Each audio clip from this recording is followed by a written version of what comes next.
मैंने कभी नहीं सोचा था कि वहां से निकल के मैं यहाँ आऊंगी। और मुझे ये भी ख्याल आ रहा है कि जैसे आपका एक्सीडेंट हुआ, आप छत से गिर गई और आपको चोट आई, जिसके वजह से आपको शहर आना पड़ा, लेकिन उससे आपका एक जीवन का रास्ता खुला। कि जब मैं यहाँ आई मैंने सीखा, जैसे सीखती कैसे थी, जब कोई गेस्ट आते थे कैसे बात करते होंगे तो दूर से देखती थी, अच्छा ऐसी बात करना होता है। तो कुछ टीचर से, कुछ आपसे, कुछ यहाँ के लोगों से मैंने बहुत कुछ सीखा है। आपकी बेटी है अंजलि, जब उसने इस बार एक टेडेक्स टॉक दिया तो आपको कैसा महसूस हुआ? गर्व महसूस हो रहा था, बहुत गर्व महसूस हो रहा था। ऐसा लग रहा था कि जीवन में अगर मैंने कुछ कमाया है तो ये कमाया है। तो जब हम सरकारी स्कूल से पढ़ के आते थे तो मम्मी कहती थी जब घास काट लिया, ना जब घास ही काटेंगे हम जीवन भर, घास कटवा लो मेरे से। तो मैंने कभी नहीं सोचा था कि वहाँ से निकल के मैं यहाँ आऊंगी और मैं यहाँ की चीजें देखूंगी। तो जब आप छुट्टियों में गांव जाते हैं और वहाँ लोगों से मिलते हैं तो वो आपसे क्या पूछते हैं या आप उनको क्या बोलते हो? ये लगती है शहर वाली, आप बेटी को क्या मॉडर्न बनाया है। मैं बोली सब सीखा है और सिखाया है, आप भी करो। तो वो लोग कहते हैं कि तुमने सच में अपने आप को बहुत बदला, अपनी बच्चों के लिए तुमने ऐसा किया ना, मुझे बहुत अच्छा लगा। मैंने जो किराए के रूम में सहा है कि कोई आता था डांट के चला जाता था। अपने कमाया हुआ पैसा मैंने फिर इकट्ठा करना शुरू किया, थोड़े थोड़े, और फिर मैंने एक जमीन ली है। अच्छा। कि मैं उसमें घर बनाऊंगी, यही सोना में। अच्छा, ऐसी कोई चीज है सोचते हैं कि ये अगर हो जाए तो मुझे लगा कि हाँ मेरा जीवन का उद्देश्य पूरा हुआ?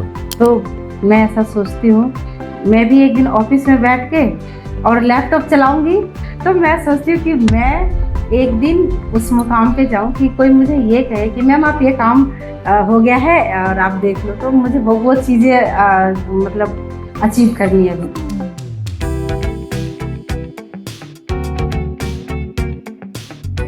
Hello everyone, I am Kushal Chakravarti, founder of Lotus Petal Foundation, and I'm here again with another episode of Finding the Final Thing.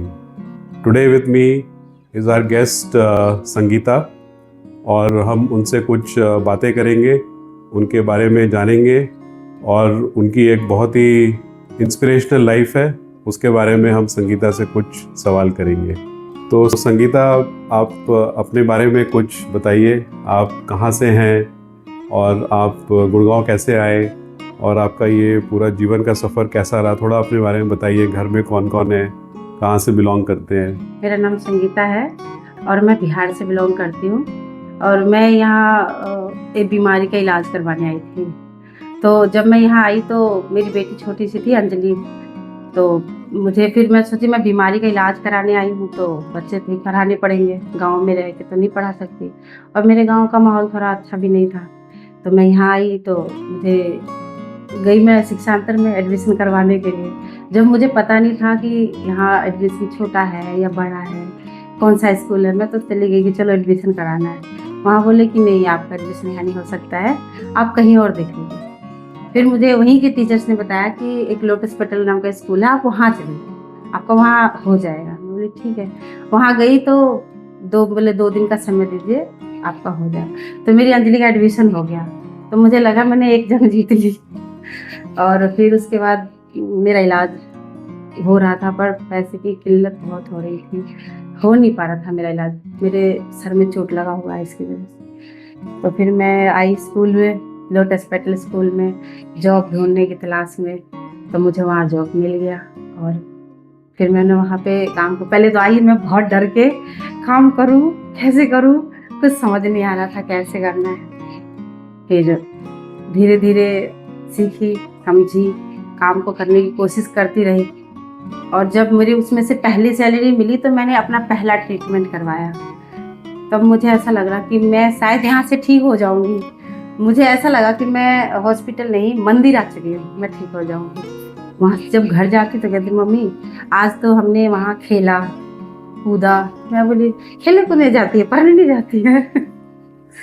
बस खेलना ही है तेरे को। मम्मी खेलने के साथ पढ़ूंगी।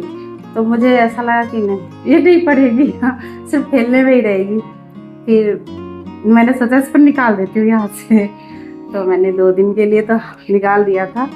फिर मैं वापस से आके स्कूल में फिर से भर्ती करा दी, क्योंकि मुझे वहाँ जब मैं दूसरे स्कूल में अपनी बेटी को डाली, कोई सेफ्टी नहीं थी। बच्चे कहाँ घूम रहे हैं, नहीं घूम रहे हैं। फिर मुझे रियलाइज हो गया, नहीं मैं ये गलत कर रही हूँ। डांट पड़ी सर से अच्छी खासी। उसके बाद फिर मैं अपनी बेटी का एडमिशन, आज मेरी बेटी बहुत अच्छे मुकाम पे है और ये सब लोटस पेटल की देन है। बिहार में हूँ, मेरे ससुर जी हैं, मेरे सास है, मेरे हस्बैंड है, 3 बच्चे हैं और जेठ है, देवर है। मतलब परिवार बड़ा है पर सपोर्टेड नहीं है। ससुर जी सपोर्टेड थे, ससुर जी बहुत सपोर्ट करते थे, पर अब दुनिया नहीं है। तो ये जो आप गुड़गांव आए थे अपने इलाज कराने के लिए, तो ये किस साल में था ये जब मैं इलाज कराने आई थी, तब मैं यहाँ आई थी 2007 में इलाज कराने के लिए। पर मैं यहाँ इलाज नहीं करा पाई, क्योंकि पहले तो चीज़ें देखी हुई नहीं थी मुझे कि मुझे कहाँ जाना है। जब भी जाती तो कोई बड़ा हॉस्पिटल दिख जाता और उसमें मैं फीस भरूंगी या अपना इलाज कराऊंगी करके चली आती थी। एम्स में नंबर लगाया तो वहाँ भी नहीं हो पा रहा था। तो स्कूल में जब मैं जॉब पे लगी ना यहाँ पे 2015 में, तब जाके उस समय मेरा नंबर आया एम्स का। जब मैं यहाँ लग गई तब वहाँ बुलाए तो उसने फिर एक दवाई दे के नंबर लगा दिया, लेकिन वो 6,000 रुपये लेके फिर मैंने प्राइवेट स्कूल में इलाज करवाया, प्राइवेट हॉस्पिटल में इलाज कराया। तब मुझे वहाँ से ट्रीटमेंट शुरू हुआ, क्योंकि मेरे सर में बहुत छत से गिरने की वजह से बहुत चोट लगी हुई थी, जिससे मेरी सुनने की क्षमता खत्म हो गई थी। अच्छा, तो संगीता तुमने किस क्लास तक पढ़ाई करी है? मैंने पढ़ाई तो 12th तक करी है हिंदी मीडियम से। अच्छा, हिंदी आता था, इंग्लिश नहीं आता था। अच्छा। इंग्लिश तो मैंने लोटस में आके सीखा। अच्छा। हाँ। तो जैसे आपने 12वीं की पढ़ाई करी और उसके बाद फिर आप आगे पढ़ नहीं पाए? मैं जब 10वीं में थी तब मेरी शादी हो गई। अच्छा। फिर भी 13 साल की उम्र में मेरी शादी हो गई। अच्छा। 5 साल के बाद गौना हुआ, हमारी तरफ गौना होके तब से आते हैं।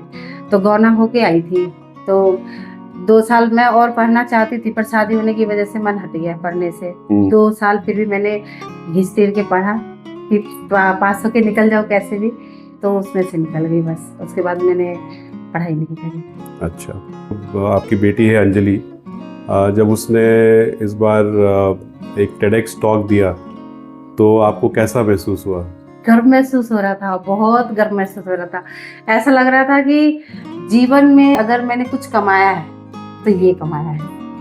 बच्चों जब वो बोलते हैं, जब वो किसी से इंग्लिश में बात करते, जैसे वो स्पीकर बोल रही थी ना, मैं बस उसी को देख रही थी कि ये मैंने नहीं कर पाई, मेरे में इतनी क्षमता नहीं थी, लेकिन मेरी बेटी कर पा रही है, तो मुझे बहुत बहुत खुशी मिल रही थी।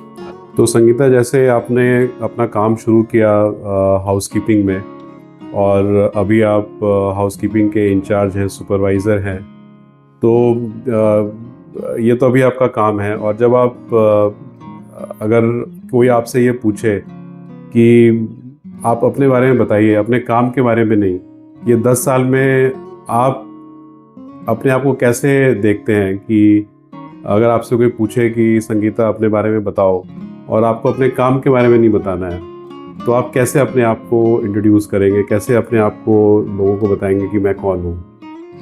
मैं बोलूँगी, जब मैं आई थी ना तो बिहार का भाषा बोलती थी, हट भाग यहाँ से, ऐसे बोलती थी। लेकिन अब सलीके से बोलना आता है मेरे को, मैं बहुत अच्छे से बोल लेती हूँ, अपने आप को प्रेजेंट कर पाती हूँ कि मेरा नाम संगीता है, मैं लोटस पेटल में काम करती हूँ, जहाँ बहुत अच्छे से करते हैं। लेकिन काम बाद में है, पहले मैं हूँ तभी तो काम है। तो मैं अपने आप को कि जब मैं यहाँ आई मैंने सीखा, जैसे सीखती कैसे थी, जब कोई गेस्ट आते थे तो कहते थे कैसे बात करते होंगे, तो दूर से देखती थी, अच्छा ऐसे बात करना होता है। किसी टीचर से जाकर पूछती थी, मैम अगर सामने वालों को बोलना है तो कैसे बोलेंगे? दीदी बहुत सिंपल है। नहीं, सिंपल नहीं है, सिंपल बिल्कुल नहीं है, आप मुझे ये बताइए सिंपल। दीदी बहुत सिंपल है। तो कुछ टीचर से, कुछ आपसे, कुछ यहाँ के लोगों से मैंने बहुत कुछ सीखा है। अभी अगर गेस्ट कोई आते हैं तो वो इंग्लिश में बोलते हैं, मैं उनको इंग्लिश में जवाब नहीं देती। क्यों नहीं देती? उसके पीछे का ये रीज़न है कि कहीं एक शब्द गलत हो गया तो वो बोले ना बोले, लेकिन पता नहीं मैं बोलूँ गलत हो गया, इसलिए मैं नहीं बोलती, पर वो जो बोलते हैं मैं सब समझ जाते हो। हाँ, समझ जाती हूँ। मुझे बहुत अच्छा लगता है कि मेरे अंदर बहुत चेंज आया है। पहले 10 साल पहले वाले संगीता से अगर आप मिलते तो गई गुजरी थी, अब तो बहुत अच्छी है अपने आप। तो अभी आपके अंदर में एक आत्मविश्वास आया है और अपने जीवन को लेके आपको अच्छा लगता है। अच्छा महसूस होता है। जब मैं बीमारी से उभर गई, मेरा बीमारी ठीक हो गया, तो मुझे लग रहा है मैं अब जीवन में जी पाऊंगी और कर पाऊंगी, बहुत कुछ करूंगी अपने लिए, अपने बच्चों के लिए। तो जब आप अपने बचपन के बारे में सोचते हैं तो थोड़ा आप बताइए कि आपका बचपन कैसे गुजरा, मतलब बिहार में कौन से गांव में या कहाँ पे आप बड़े हुए, वो कैसा वातावरण था, और अगर उसके बारे में कुछ याद करना हो या कोई ऐसी बात है जो आप अपने साथ लेके चल रहे हैं तो वो हमें बताइए। मेरा बचपन बहुत ही पेनफुल रहा है। पेनफुल ऐसे कि मेरा जन्म कहीं और हुआ और मुझे गोद लिया गया। तो जब मैं यहाँ आई थी तो बहुत सब कुछ अजीब था, क्योंकि माँ होती है और किसी को माँ बनाना बहुत डिफिकल्ट होता है। उसको माँ बनने में और उसकी बेटी बनने में मुझे 10 साल लग गए। लेकिन अब जब मैं जो मेरी माँ बनी, अब इसका जो दुनिया में नहीं है। तो संगीता, जैसे आपने बताया कि बचपन में आपको गोद लिया गया और आपको 10 साल लग गए अपनी मदर को एक्सेप्ट करने के लिए, तो उस दौरान जब आपने अपने मदर को आप एक्सेप्ट कर लिया, उसके बाद आपके मदर के साथ आपके कैसे रिलेशंस रहे? बहुत अच्छा, बहुत अच्छा। मतलब रियल मदर से भी ज्यादा हो गई। वो मेरे लिए सब कुछ हो गई, पूरी दुनिया। मतलब मेरी माँ के लिए मैं थी उसकी पूरी दुनिया, अब वो मेरे लिए वो थी मेरी पूरी दुनिया। मतलब मेरे बिना उसका जीवन नहीं था और उसके बिना मेरा जीवन नहीं था। बहुत बहुत अच्छा बन गए थे। तो एक आप हमें बताइए, आपने उनसे क्या सीखा? अगर कोई आपसे पूछे कि अपनी माँ से आपने क्या सीखा, जिसके साथ आपके इतने अच्छे ताल्लुकात बने और 10 साल लगे पर उसके बाद इतनी अच्छी आप एक दूसरे के लिए थे, तो अगर आपको कोई संदेश है जो उनके जीवन से आपको लगता है कि आपने सीखा, तो आप वो बताइए। मैंने मेरी माँ से सीखा कि जब मेरी माँ मेरे को लेके आई तो सब मेरी माँ को कहते थे कि आप एक अच्छी माँ नहीं बन सकते हो, लेकिन मेरी माँ कहती थी मैं एक बहुत अच्छी माँ हूँ, बनूंगी, आप ऐसा मत बोलिए। मेरी माँ मेरे लिए भगवान है। मेरी माँ ने सिखाया कि चीज़ें अगर समझ में नहीं आता है, चीज़ें अगर आपको लगता है ये चीज़ आपको नुकसान कर रही है, ये चीज़ आपको वो करे, तो उसे पीछे छोड़ दो, उसे मत पकड़ के चलो। उसे जितना खींचोगे वो आपको आगे बढ़ने नहीं देगा। तो वो कहती थी जो चीज़ बुरा हो गया, जो चीज़ें हो गई, उसे छोड़ो और आगे बढ़ जाओ। तो मेरी माँ से मैंने सीखा है कि चीज़ों को पकड़ के रखना जरूरी नहीं है, चीज़ों को छोड़ के आगे बढ़ने में ही समझदारी है। मेरी माँ कहती थी हमेशा जो चीज़ें पीछे छूटती है उसे छोड़ दो, अब उसे खींच के मत लाओ, आगे बढ़ जाओ। तो उन्होंने हमेशा आगे बढ़ने की मेरी माँ कहती थी तू पढ़ और पढ़, मैं पढ़ाऊंगी, पर मैं नहीं पढ़ी। वो मेरी गलती थी कि मैं नहीं पढ़ी। तो उन्होंने आपको सिखाया हाउ टू लेट गो, जिसको लेटिंग गो बोलते हैं, है ना, कि जो हो गया उसको पकड़ के नहीं रखना और आगे बढ़ना है और उम्मीद के साथ आगे बढ़ना है। और आप बहुत अच्छे से आगे बढ़े, अपने बच्चों को इतने अच्छे से पढ़ाया तुमने और तुमने अपना जीवन बनाया, तो ये बहुत अच्छा है। तो जब बचपन में थे वहाँ पे गांव में, तो क्या लगता था कि आपका जीवन कैसा होगा? मैं तो कहती थी घास काटने में निकल जाएगा। जैसे हमारे गांव में गाय होती थी, तो जब हम सरकारी स्कूल से पढ़ के आते थे तो मम्मी कहती थी मतलब हमारी दादी रानी जो कहती थी जब घास काट लिया ना, जब घास ही काटेंगे हम जीवन भर, घास कटवा लो मेरे से। तो मुझे ऐसा लगता था क्या पढ़ूंगी यार, पढ़ूंगी या घास काटूंगी, घास काट के भैंस पालने में निकल गए।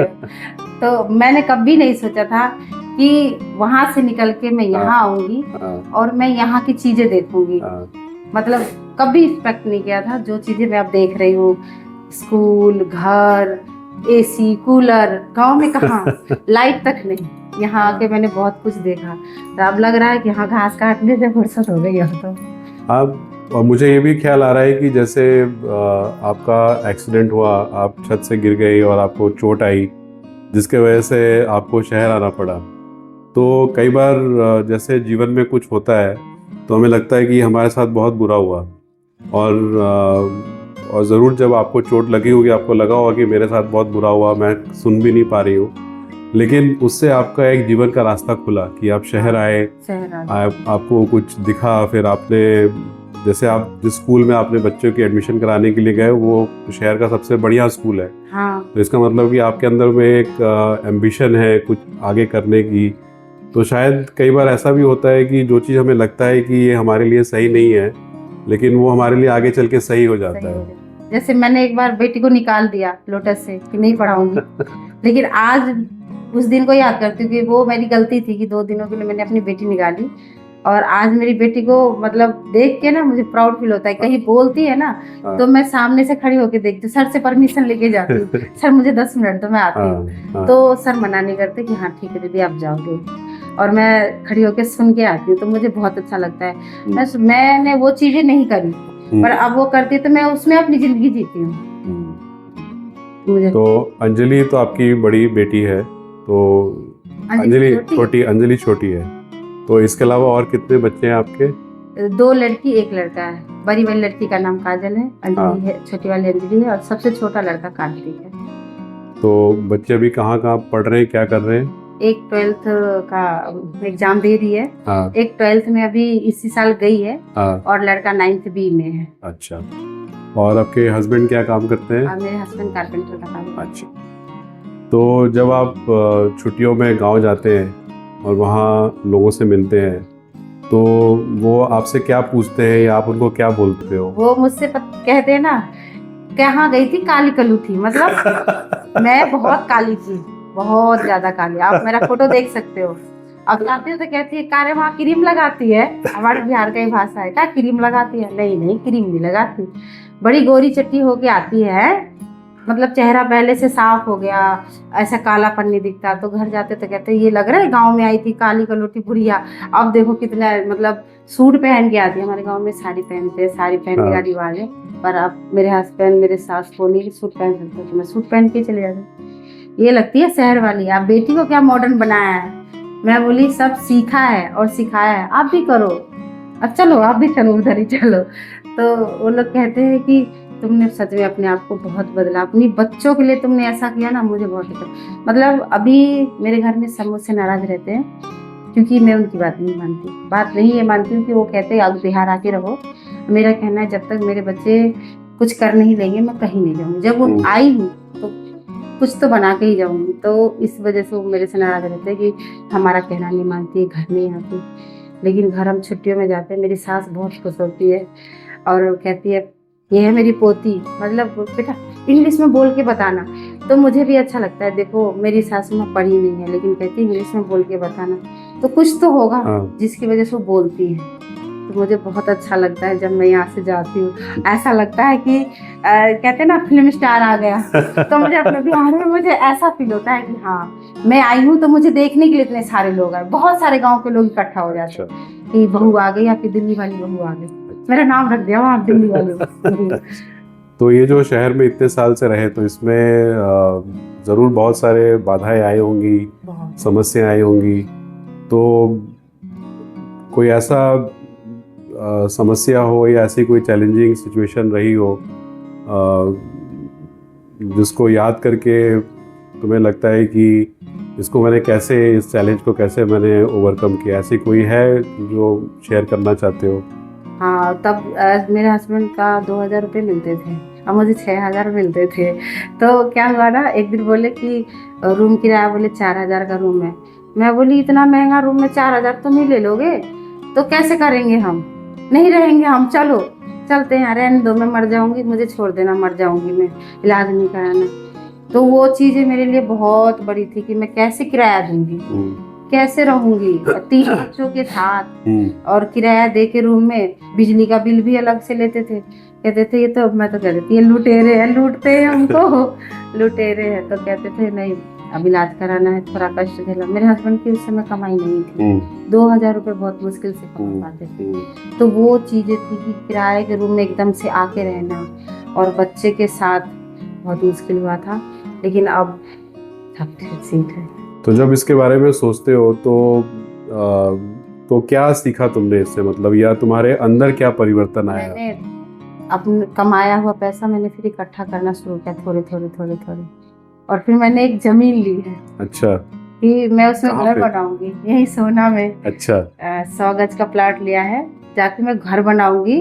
और घर बना के मैंने जो किराए के रूम में सहा है कि कोई आता था डांट के चला जाता था तुमने पानी ज्यादा खर्च कर दिया, तुमने ये कर दिया।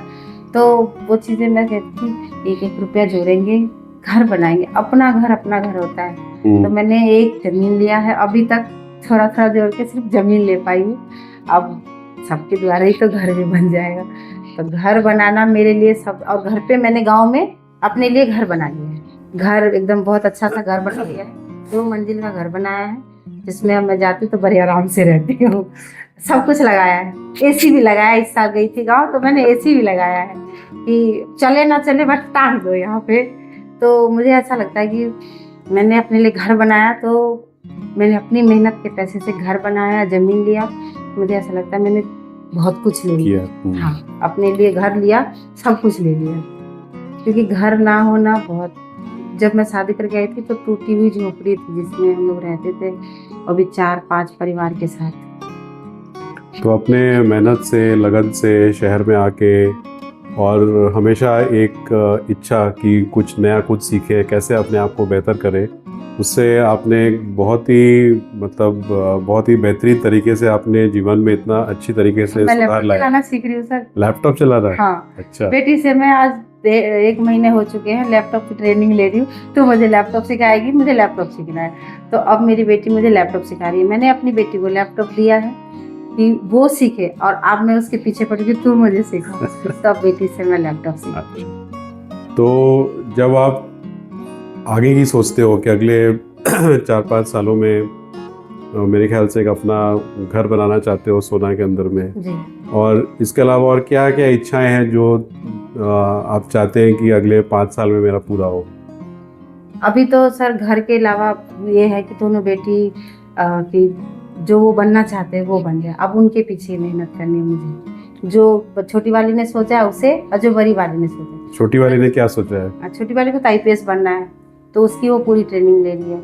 सुबह 3 बजे उठती है, वो दौड़ने जाती है। उसके पीछे मैं भी जाती हूँ, क्योंकि कुत्ते ना पड़ जाए करके, तो डंडा लेकर उसके पीछे मैं भी, तो मेरा भी दौड़ना हो जाता है। अच्छा। तो उसके पीछे मैं भी भागते हुए जाती हूँ। तो एक हाथ में बोतल, एक हाथ में डंडा, उसको प्यास ना लगेगा। तो उसको बनाना है। और बड़ी वाली लड़की HR बनना चाहती है, तो वो अभी कर रही है। तो उस पर मेहनत नहीं कर रही मैं, वो कर रही है। पर मैं अभी अंजलि के पीछे पड़ी हूँ कि तुझे IAS बनना है, मतलब बनना है, तू कर, मैं तेरे साथ हूँ। और बेटे के लिए क्या सोचा है? बेटा स्पोर्ट्स में जा रहा है सर। पिछली बार पंजाब गया था वो फुटबॉल खेलने के लिए। हाँ। इस बार भी फुटबॉल की तैयारी कर रहा है। तो उसका ये वो कहता है मुझे स्पोर्ट्स में डाल दो। मैं पढ़ना भी तो पड़ेगा, संस्कृत नहीं पढ़ना चाहता वो। पिछली बार उसने कितनी मुश्किल से संस्कृत का क्लियर करा है, इस बार 9th में गया है।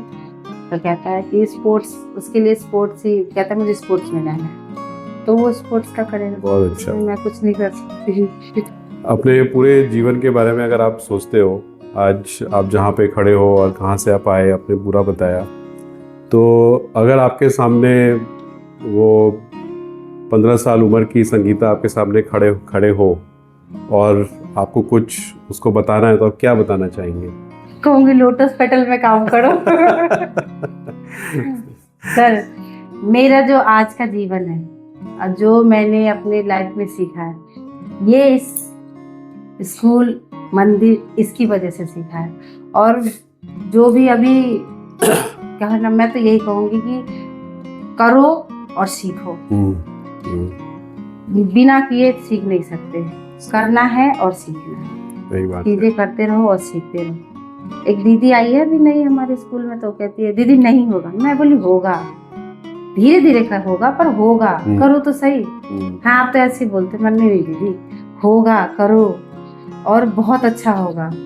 तो एक दिन राहुल सर बोल रहे क्या सिखा रहे हो? मैं बोली सिखा नहीं दी सर, मैं बता रही हूँ। वो कह रही है नहीं होगा, मेरे से वो काम नहीं होगा। और अभी वो कर रही है, इतना अच्छा से कर रही है। तो मुझे ऐसा लगता है कि मैं उनको सिखा सकती हूँ, मैं सिखा सकती हूँ कि करो, होगा। और कोई भी चीज़ एकदम से हम नहीं सीख के आते। मैंने भी यहीं आके सीखना है और आप भी सीखो और करो। तो मैं ये कहूँगी कि सीखो, आप उम्र नहीं होती कोई सीखने की, आप सीख सकते हो, बहुत कुछ सीख सकते हो। मैं भी सीखूंगी, अभी बहुत कुछ सीखना है मुझे। और मुझे अभी हाई स्कूल में सेवा करनी है, जब तक मेरे हाथ पैर चलेंगे मैं स्कूल में सेवा करूंगी। जैसे आपने बताया घर, आपको अपना घर बनाना है और जिसमें आप अपने तरीके से, अपने हिसाब से आप रह सकें, लेकिन अगर जीवन में कोई ऐसी चीज़ है जिसको लगता है कि ये मिल जाए तो मुझे लगेगा कि मेरा जीवन सफल हो गया, मुझे जिस चीज़ की तलाश थी वो मुझे मिल गई, ऐसी कोई चीज़ है जो आप सोचते हैं कि ये अगर हो जाए तो मुझे लगेगा कि हाँ, मेरा जीवन का उद्देश्य पूरा हुआ? सर, मैंने ना हाउसकीपिंग से स्टार्ट किया था, सुपरवाइज़र आई हूँ। तो मैं ऐसा सोचती हूँ कि मैं भी एक दिन ऑफिस में बैठ के और लैपटॉप चलाऊंगी और लैपटॉप चलाते हुए मैं काम करूंगी और कोई मुझे मतलब कहते ना, एक सपना सा हो जाता है, वो मेरे लिए एक सपना है। अब भगवान ने चाहा तो पूरे हो जाएगी। कोई आता है कहता है कि मैम आप ये काम कर लो, तो मैं सोचती हूँ कि मैं एक दिन उस मुकाम पे जाऊँ कि कोई मुझे ये कहे कि मैम आप ये काम हो गया है और आप देख लो। तो मुझे वो चीज़ें मतलब अचीव करनी है, अभी अपने आप के को सिखाना है, सीखना है और मुझे उस ऑफिस में बैठ के लैपटॉप चलाना है, मुझे ये सीखना है। अब मैंने उसको लक्ष्य बनाया अपना। मैंने अपनी बेटी को गोल दिया था, पर मैंने अपने लिए भी एक गोल बनाया कि मुझे भी, मैं बेटी को कहती हूँ मैं काजल, मैं ना ऑफिस में बैठूंगी तो देखना, तो सीखूंगी मैं ऑफिस में बैठूंगी। तो मेरा ये है कि जिस दिन मैं ऑफिस में बैठ जाऊंगी ना, मैं समझूंगी कि मैंने अपने जीवन में अपने लिए बहुत कुछ कमा लिया। Thank you, Sangeeta. And we heard this talk, this sharing of her life journey by Sangeeta, and her dream and her finding the final thing is about working in the office, working with a laptop, doing a desk job. And her journey is truly inspiring, and it tells us that it does not matter from where you start, but where you can reach is something which is in your hands. With hard work, dedication, and a desire to learn, you can achieve all your dreams, and she is a living example of that. Thank you, Sangeeta. आपने अपने जीवन के बारे में इतनी सारी चीज़ें बताई, बहुत ही इंस्पायरिंग है और आई एम श्योर कि हमारे दर्शक लोग को भी बहुत अच्छा लगेगा आपकी कहानी सुन के। Thank you.